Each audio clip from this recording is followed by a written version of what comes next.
वह मेरी हाँ में हाँ मिलाता है, तुम तो बस उसकी हाँ में हाँ मिलाते जाओ, मुझे किसी की हाँ में हाँ मिलाना पसंद नहीं है। तो ऐसे सेंटेंसेस आप लोगों ने बहुत सुने होंगे और बोले भी होंगे। तो आज मैं ऐसे ही सेंटेंसेस लेकर के आई हूँ। तो चलिए सीखते हैं इनकी इंग्लिश क्या होगी। So hello students, welcome to the channel let's learn English. So without getting late let's get started. तो देखिए सेंटेंसेस हैं, जैसे पहला सेंटेंस वो मेरी हाँ में हाँ मिलाता है। तो हाँ में हाँ मिलाने का मतलब क्या है? मतलब ये है कि मैं जो कुछ भी कहूँ वो उस बात से सहमत हो जाता है, इसी को हम बोलते हैं हाँ में हाँ मिलाना। तो ये सेंटेंस जैसे वो मेरी हाँ में हाँ मिलाता है, तो इसको जनरली हम ऐसा बोल सकते हैं कि he agrees with everything what I से। तो ये तो जनरली बोला ही जाता है। आज हम एक फ्रेज सीखने वाले हैं। तो हाँ में हाँ मिलाना, इसके लिए हम फ्रेज यूज करते हैं play along with. Play along with. तो आज इसी फ्रेज का यूज करके हम सारे सेंटेंसेस को ट्रांसलेट करेंगे। तो चलिए फर्स्ट सेंटेंस का ट्रांसलेशन करते हैं। वह मेरी हाँ में हाँ मिलाता है। तो ये हमारा सिंपल प्रेजेंट टेंस का सेंटेंस है। तो इसका ट्रांसलेशन होगा he plays along with me. He plays along with me. He plays along with me.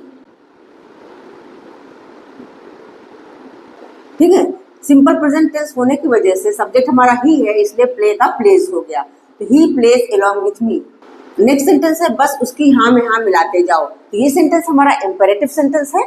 तो इसको हम वर्ब के फर्स्ट फॉर्म से ही स्टार्ट करेंगे, लेकिन है बस उसकी हाँ में हाँ मिलाते जाओ। तो इसके लिए लिखेंगे just play along with him. Just play along with him. Just play along with him.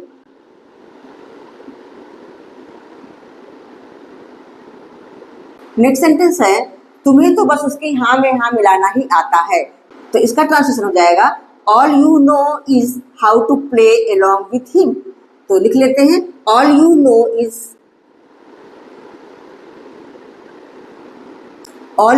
Is how to play along with him.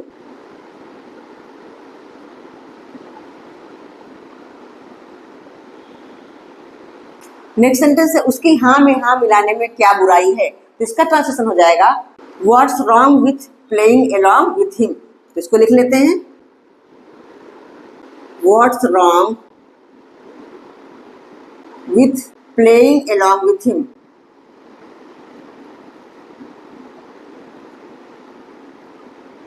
ठीक है, इसका हो गया what's wrong with playing along with him. इसको हम ऐसे ही बोल सकते हैं what's harm in playing along with him. What's harm in playing along with him, ये भी करेक्ट है। नेक्स्ट सेंटेंस है मैंने उसकी हाँ में हाँ मिलाने से मना कर दिया। तो मैंने मना कर दिया, ये हमारा सिंपल पास्ट टेंस का सेंटेंस है। तो इसका हो जाएगा I refuse to play along with him. I refuse to play along with him. I refuse to play along with him.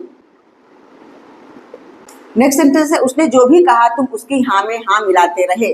तो तुम उसकी हाँ में हाँ मिलाते रहे मतलब you played along with him.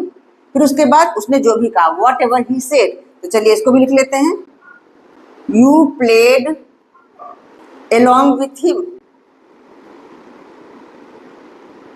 You played along with him what ever he said.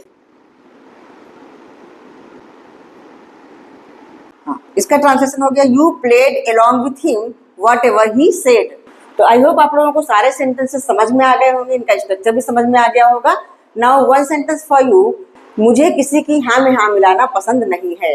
तो इसकी इंग्लिश क्या होगी? Let me know in the comments below. That's all for today. See you soon in the next video with some more useful sentences. Till then keep learning, keep practicing. Bye bye.